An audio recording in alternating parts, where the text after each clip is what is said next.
Hello everyone, it's me, Ari Gossett, and call me Rashid. I'm your anthropologist and sociologist. Hit the like button, share this live stream, become a member of the channel, subscribe to the channel, and don't forget to donate in the links below. Thank you very much. All right, my StreamYard limit for the month is almost over. So this may be my last live stream through StreamYard. The rest I'll make likely to the YouTube app, just so you know. Unless I take one of those plans. But anyway, I'll see what I do later. But anyway, thank you all for being here. It's evening for me over here. So before I continue, I want to know from you, can you all hear me clearly? Let me know, please. It's not handy for me to check it out myself now through the YouTube app, but let me know. Can you all hear me clearly? Let me know in the live chat, please.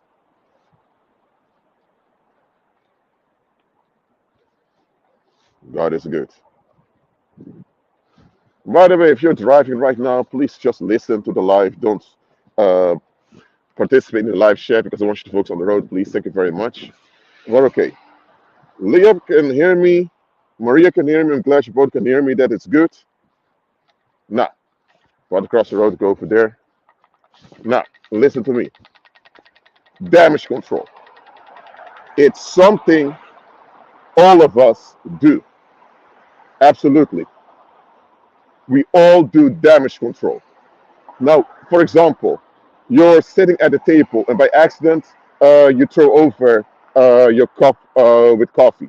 Immediately, when you notice, you think, oh crap, let me pick up a cup of coffee. Well, guess what? A lot of coffee is already spilled over your table, but you quickly remove your notes, you remove your books or your laptop to prevent the coffee from destroying more of your paper or your computer.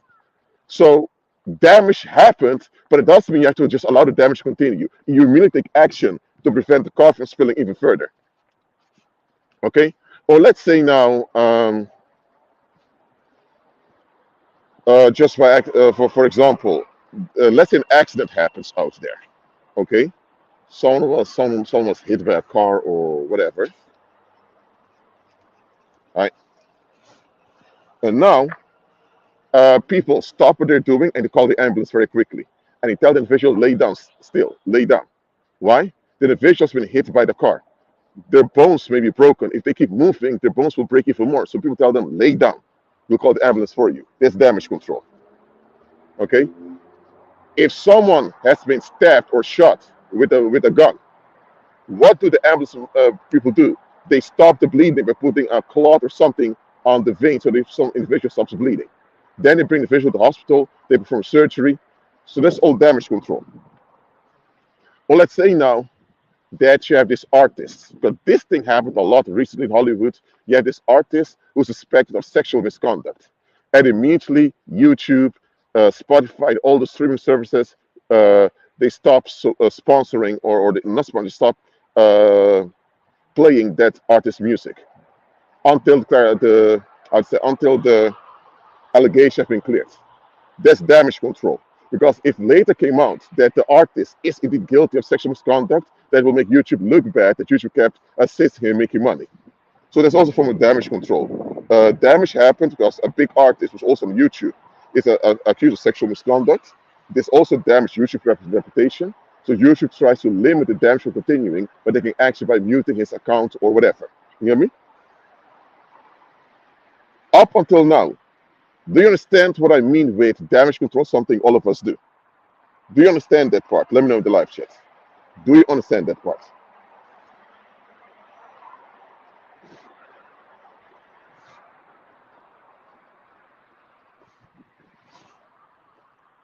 Hold on. Do you understand that all of us do damage control to some extent?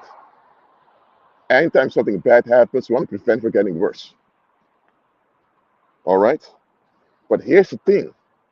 Not all damage control, by the way, we don't have control to begin with. Damage control is a term that's used in the language, so I'm using it, but actual control we don't have. Okay? We just want to manage how bad the outcome is, which is good. You shouldn't have a bad outcome, just allow it to continue. You hear me? You have to do something about it. But let me tell you, sometimes damage control can backfire. Hold on.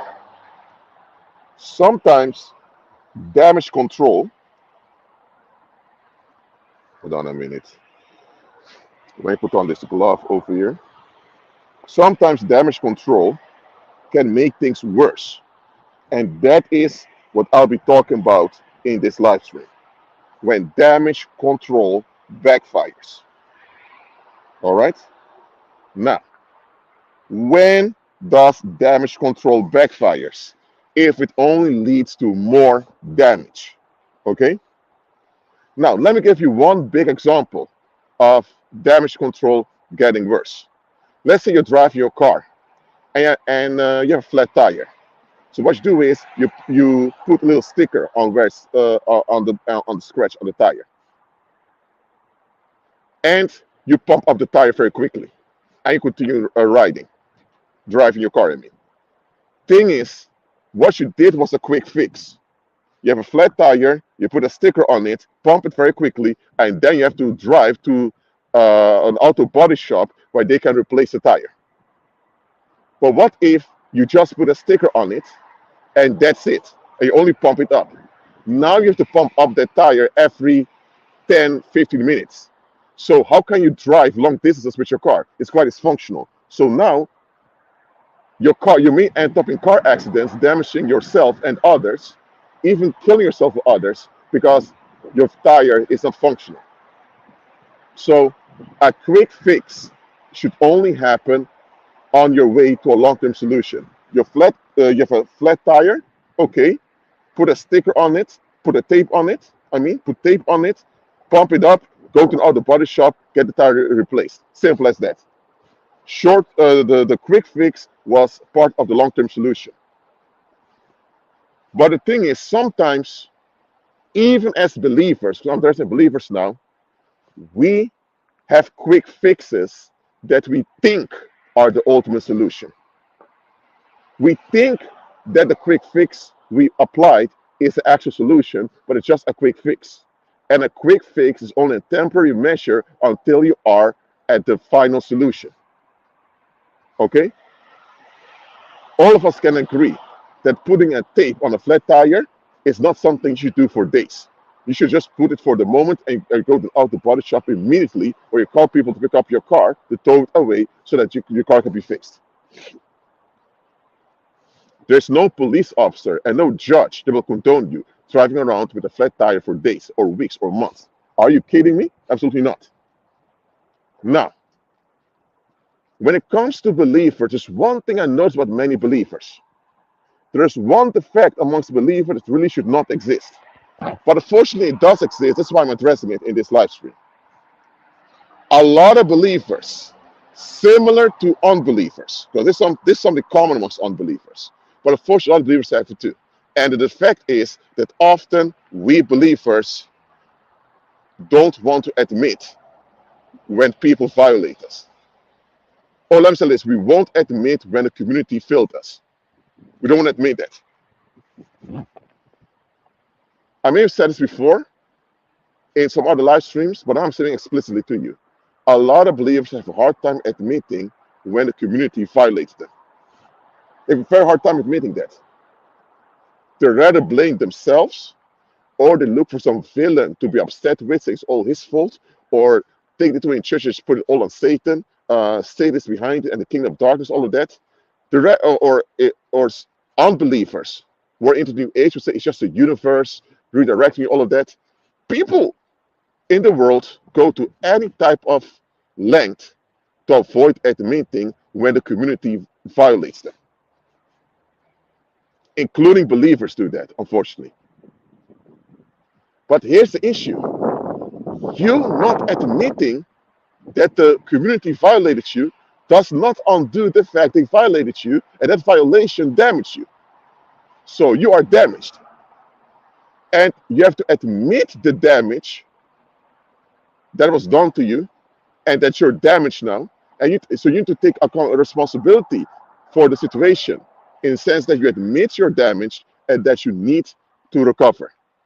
That responsibility is not your fault that you were damaged by the community, but it is your responsibility to admit it happened and emphasize on you getting better. Simple as that.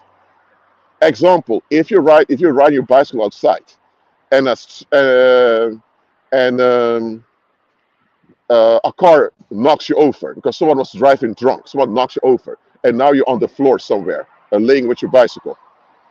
Is that your fault? No, because you obeyed the traffic rules. You obeyed the traffic rules. That other guy was driving drunk, right? That other guy was driving drunk and doing crazy stuff. So the other guy didn't even see you on the road because he was drunk. So you were riding your bicycle, perfectly obeying the traffic rules. The other guy just came out of nowhere, hit you, and now you're on the floor somewhere with your bicycle, with an open wound in your leg. Is it your fault you're laying down there? No. But you have to accept reality that you've been hit by a drunk driver and that you are now with physical damage laying there on the road. If you have a mobile phone and the mobile phone is not broken, grab your mobile phone immediately and call 911. If you can't see your mobile phone, scream for help so others will hear and see, hey, someone needs help over there. You have to admit the bad situation, and then you have to do something about the bad situation. If you came in late, also later replay the live also. But if you've been hit by a car, if you're riding your bicycle and some drunk driver came out of nowhere, hit you, and now you're laying somewhere with your bicycle with an open wound in your leg, if you don't accept the fact that you've been hit by a drunk driver and you're laying with physical damage on the road, you will lay there and you may end up bleeding to death, or you may end up worse. No, you need to pick your mobile phone, call 911, or you scream for help so others can come and help you out. Simple as that. You need to accept the reality for what it is and then do something about it. Okay? Now, that's an easy example. Okay? But let me tell you, a lot of believers out there, they have a very hard time admitting when the community violates them. A very hard time. Why? Because the moment they admit the community violated them, that means that they can't just blame the actual perpetrator. They have to look at all the people around who knew what was going on but didn't intervene. Because 9 out of 10 times, those people did not intervene are people close to them, people they trust, people they share things with, people they're vulnerable to. Or after the people around who didn't do anything about the situation are people who in the past scolded them for not being respectful, for not having manners, all of that. So then it admit autonomy. These people around here, they expect me to be considerate, to obey the law, to pay taxes, to be polite, to be this and that. They have all these expectations of me. If I don't comply with what they expect from me, they either fire me from my work, or they ostracize me, or they even sue me to get me arrested, all of that. So they're quick to take revenge when I don't give in to what they want. But when it's their time to make it true unto me, they're nowhere to be found. That can make you quite angry and upset, especially people close to you. Nevertheless, once you admit the community violated you, then you also realize it's not just you. Because two things can happen. If the community violated you and you don't admit they damaged you by it, you will either blame yourself for all the damage, which is unrealistic because you didn't raise yourself. I mean, you're not the only human being on the earth, so your outcomes cannot be contributed only towards you. Absolutely not. So you unrealistically develop toxic guilt, beating yourself up over it, end up destroying yourself. Some people even end up committing suicide because of this. If you're heading in that direction, please look for help immediately. Immediately, call a therapist or call a helpline, whatever it is for you to get help immediately. Okay. So either that will happen, or you end up developing some type of pride in which you never ever admit anything is wrong in your life. You just end up becoming this nonchalant individual who just acts like nothing bad is happening. So if you end up with toxic guilt, blame yourself for everything, even though it's not all on you, or you end up becoming this individual who becomes narcissistic, never admitting anything is wrong, not even when you're wrong. So the root of it is you are uncomfortable admitting the community violated you. Simple as that. Here's the thing. If you've been damaged by the community and you're not admitting it, that does not undo the fact you've been damaged. The damage is still there. Evil spirits can see the damage, and they know when to take advantage of the damage. They do. Other people can see you're damaged, and they may take advantage of you to profit off of you. And it happens a lot in the world. So denying you've been damaged by the community does not undo the fact you're damaged. You're still damaged, okay? And the damage will get worse the longer you live, all right? So now, can you truly fix yourself completely? No, you cannot. You cannot. You cannot fix yourself all by yourself. That is not possible. Absolutely not. You cannot. So don't even try it. Okay, don't even try that. What you do is admit you've been damaged, admit that it's not your fault you've been damaged, but you do admit it's up to you now to face how you're damaged and to unlearn whatever toxic coping mechanism it is you've learned, because everyone that's damaged develops toxic coping mechanisms. Whether it's you being so introvert that you barely talk to other people, or whether it's you being the loudmouth around, always know the latest gossip, or whether it's you being very stoic and very to the point, very insensitive, or you become this crybaby, hypersensitive about everything. All these things are coping mechanisms of being damaged. But here's the issue: those coping mechanisms, they may work short term, but they don't undo the damage. You're not getting healed. As a matter of fact, those coping mechanisms are toxic, so they will damage you even more. And in the process, others get damaged with you. Okay? Imagine being married and your husband is emotionally unavailable. He's there for you sexually and financially, but he's emotionally unavailable. At some point, this is going to irritate you as a woman. It's going to damage you psychologically because you don't feel emotionally understood in your marriage. So now your husband was damaged and he developed this toxic coping mechanism of being stoic. And now that you're married with him, you get damaged with him. So now you have two people who are damaged. And if you have children together, the children will grow up in a damaged household. So now you have damaged children become damaged adults later on. See what I mean? So is it clear to you now that coping mechanisms don't solve anything? They can only work short term as a quick fix, but in the long run, it will all backfire. Is it clear to you now that those coping mechanisms don't solve anything? Is that clear? Let me know in the live chat. Let me know.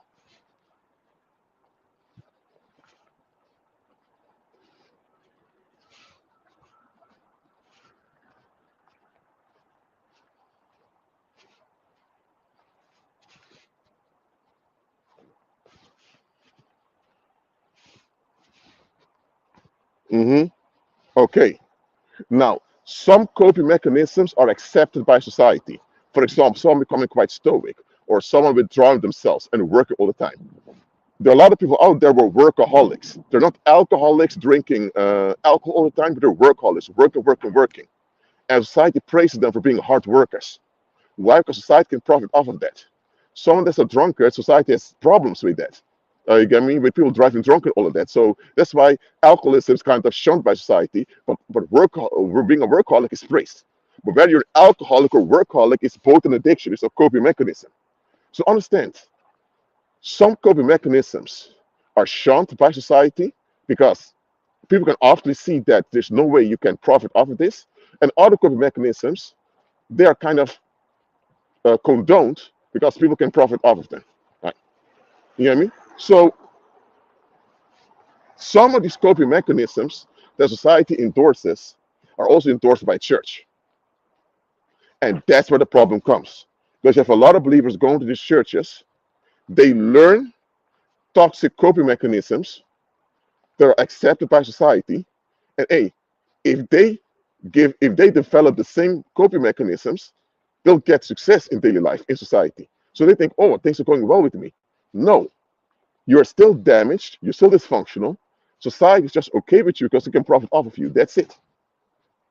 And demons also benefit, demons profit off the situation too, because demons have more access towards you because you're in the dysfunction. So, look, every believer has to admit that they developed coping mechanisms during their lifetime. And they all have to admit that these coping mechanisms are toxic because they don't solve anything. They only will backfire later on. So understand this, that you've been damaged is not on you, but to remain damaged, that is on you. That you've been damaged is not on you. Anyone that blames you for that, oh my God, they're out of their mind. Just walk away from such people. Okay? But to remain damaged implies you don't want to admit your damage. And not want to admit your damage means that now you are part of the problem. It's one thing to be damaged, but to not admit that you're damaged means that you're not willing to do anything about it. You're not willing to improve. You're not willing to work on a solution. So now you become part of the damaging influence. From that point on, you cease being a victim. You were a victim up until you had no idea how damaged you were.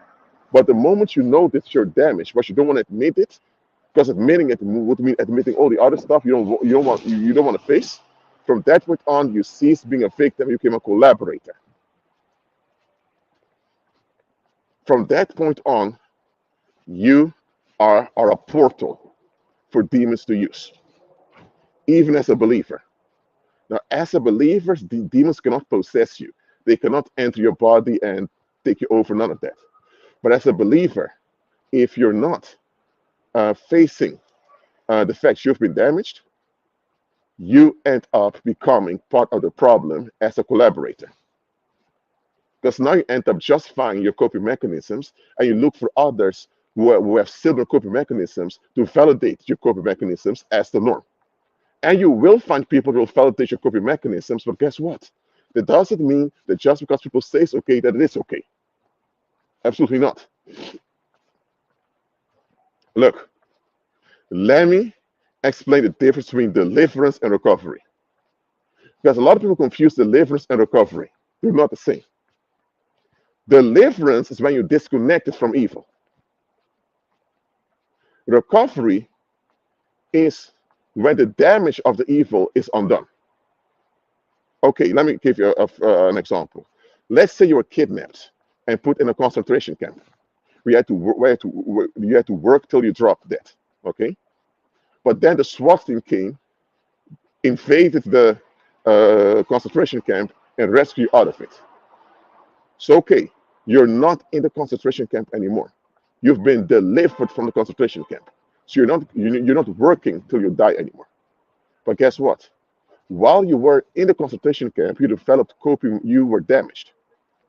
So now that you're out of the concentration camp, you are delivered from the concentration camp, but now you need to recover from the concentration camp. You hear me? Let me give another example. Let's say you were a drug addict, smoking crack for over 5 years, and now you're clean. You don't smoke crack anymore. The addiction is gone, but the addiction did damage you further. It damaged you physically, so now you need to be physically recovered from the drug addiction. You hear me? So understand this. Deliverance is when you're disconnected from evil. But being disconnected from evil does not automatically mean you've recovered from evil. Okay? You have believers out there who are not delivered at all. They're not delivered. They're undelivered believers. Okay? So they have all types of issues haunting them. But then you have believers who are delivered, but they're not recovered. When a believer is delivered but not recovered, they can still be hindered. And if the believer does not admit that they need recovery, they too, despite being delivered, can become a portal for demons.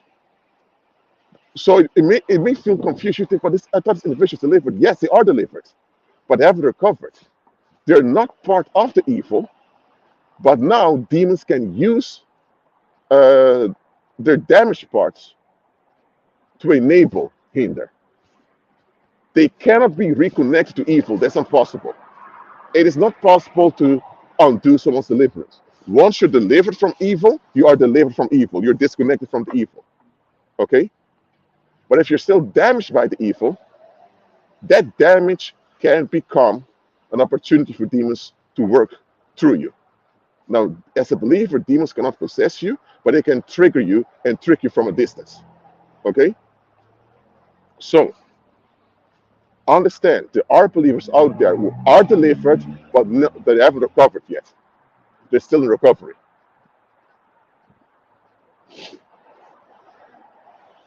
And let me tell you, a believer in recovery can become a portal just as much as a believer that's totally not delivered.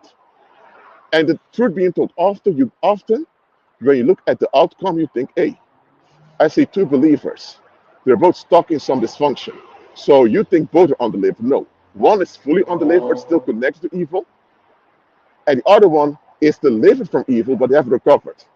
But they have a similar dysfunction playing out because the one's undelivered, so absolutely they're crashing, but the other one is being hindered only. So you need to have discernment to check what auto goes on.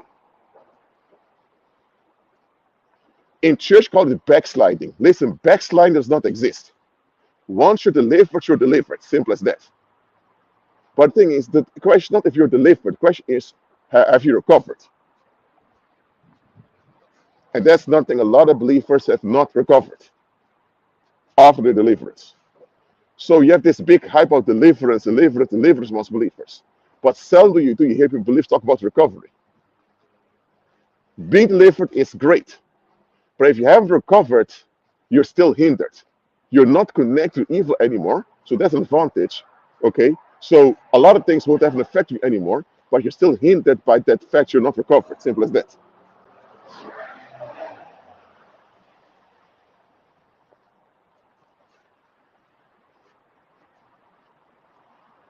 Amen?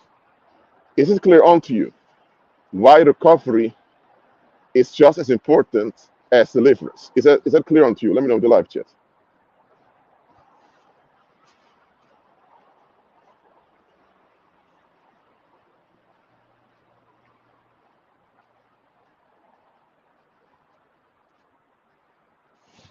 Amen? But understand also that recovery is not always an easy thing to go through. Deliverance itself is a difficult thing often because you get resisted by the world when you go to deliverance. So it's best to be delivered and recovered after one another. Okay? Now, the recovery depends on how much you were damaged by the evil. If you weren't damaged that much, then your recovery will be swiftly, maybe within a few weeks. If your recovery was intense, it may take you a few months or a year or two, whatever, for you to recover. But your recovery depends on your cooperation too.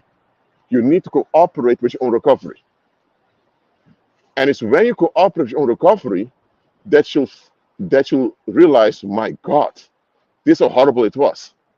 And that's the thing, when you go through your recovery as a believer, it's then that you realize, my God, it was far worse than I thought. It wasn't just my parents, but just the whole community was in on it. Oh Lord. And now you realize how worse off you could have been. But you're not. So all these things you will go through when you go through your recovery. And one thing Satan often does is that when believers go through recovery, Satan kind of gives them ease out of the blue. For example, you may have a female believer that, came out of a promiscuous lifestyle, okay? And now she's ready to find a believer husband to serve the Lord with, okay? She hasn't gone to brothels and nightclubs and that for a while now. She's been abstinent for a few years. Now she thinks, oh, I can finally get my husband and serve the Lord and move on. Well, hold on a minute. Has she psychologically, emotionally recovered from her promiscuous lifestyle? If she did, then okay. She's ready to get married now, have a stable marriage and all of that. But if she has not recovered emotionally and psychologically from her promiscuous lifestyle, she has been delivered from it, but she's not recovered. So that means she's still damaged by it. Her getting into a marriage will only lead to more problems. She'll be damaged a bit more, and she will also damage her future husband. Simple as that. Or let's say you have a guy. He grew up in a toxic household where violence was the norm. Okay? Now, he, as a grown man, shuns away from violence. Okay? At least physical violence. But internally, he doesn't know how to regulate his emotions properly. Now, unless this man goes into therapy and learns how to regulate his own emotions, either at some point by accident he'll become physically violent and thinks, what the heck did I do? Or he'll end up having all this anger on the inside. He will develop diseases that will kill him off. You know what I mean? So recovery is important. It's quite important. So it should be discussed even more than just deliverance. All right? Now, this is damage control going wrong. Anytime you act like, anytime you don't admit the community violated you, that the community was in on your damage, anytime you do that, you're actually keeping yourself in a damaged state. You become a collaborator of the damage, which is something you should never do. And a lot of believers develop this nonchalant attitude like nothing goes on, nothing's wrong, I'm doing perfectly fine. Yeah, sometimes I have bad days, but I'm fine. This nonchalant attitude, acting like nothing is wrong, nothing is going on, it's evil. Because you're keeping yourself in harm's way and also accumulates harm onto other people. Simple as that. And let me tell you, a lot of believers, they miss out on blessings and opportunities in this lifetime because of this. This nonchalant attitude, it will keep you socially dysfunctional too. You never learn in this state how to communicate with other people. And because you are emotionally damaged, you can't relate well to other people, so you end up feeling attacked anytime people give you criticism. Now, some people criticize you just to bring you down. That's just people dumping on you. You should never be around that. But if people give you constructive criticism to contribute to your improvement, you should be willing to receive it. Have you ever encountered believers that, like, anytime you give them constructive criticism, you're not attacking them, just telling them, hey, your behavior was a bit off. Maybe you shouldn't say that. That anytime you actually give them a remark, it's like they feel attacked. It's like they feel, it's like, or they respond emotionally in a very intense way, or they go ghost. They just don't talk to you anymore. How many of you experienced believers like that?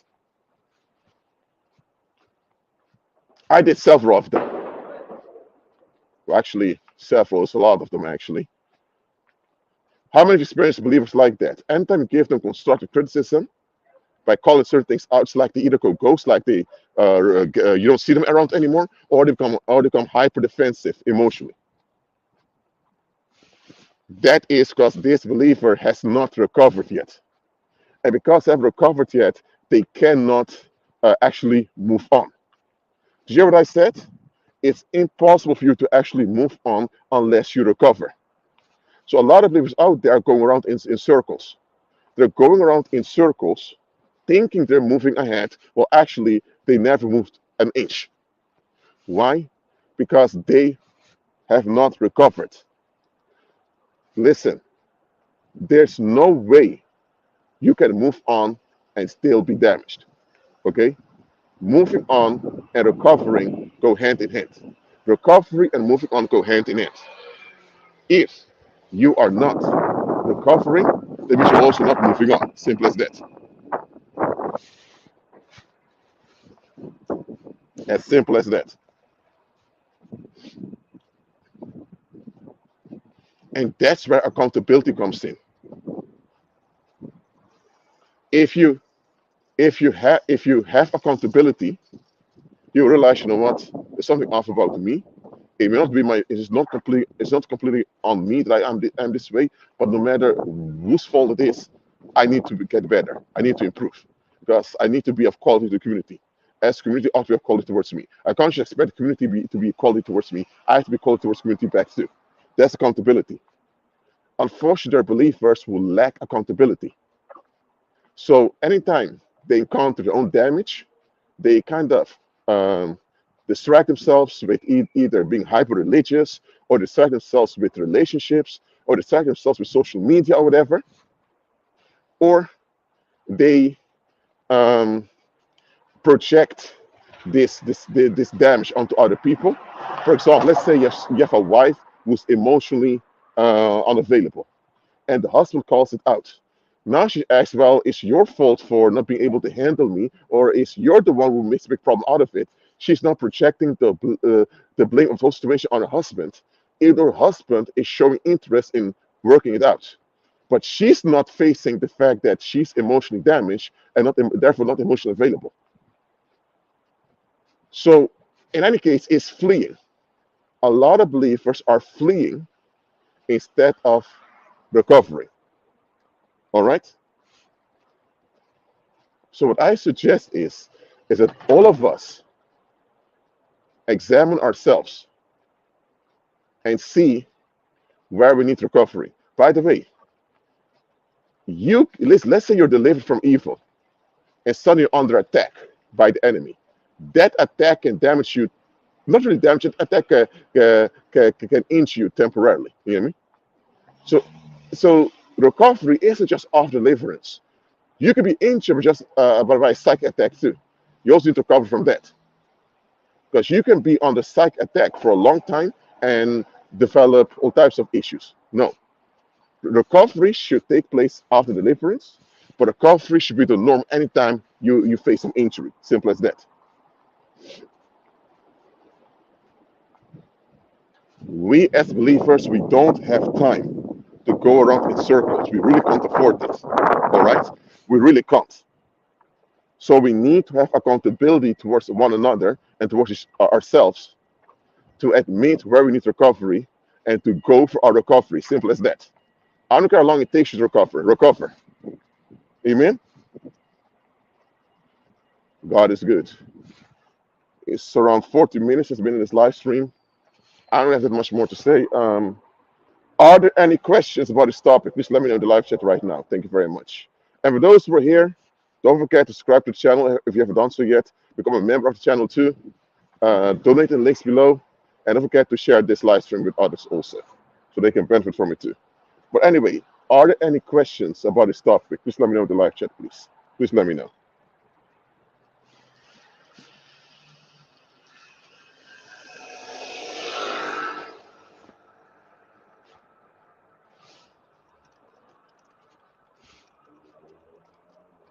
Hmm. Monica has no questions. Okay. What about the rest?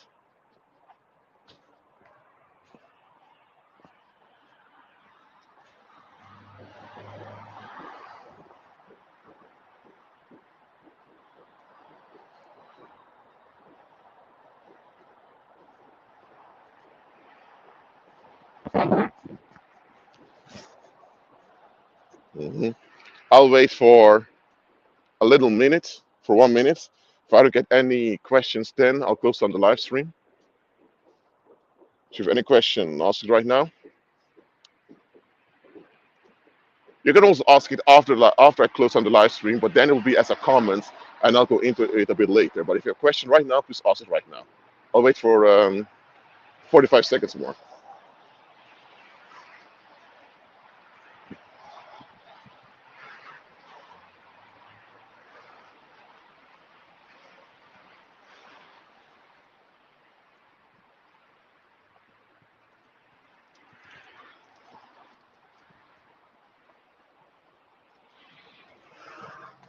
Mhm. God is good.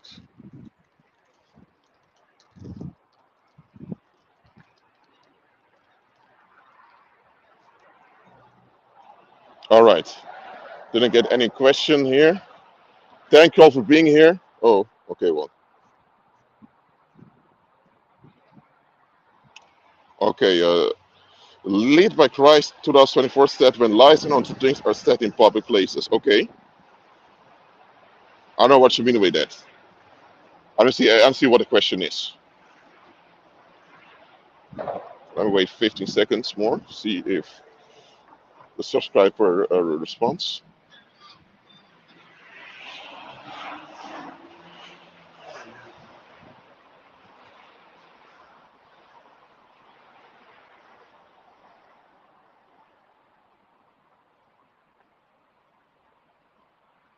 All right, didn't get any other response. Thank you all for being here. Keep it in Christ, be at peace.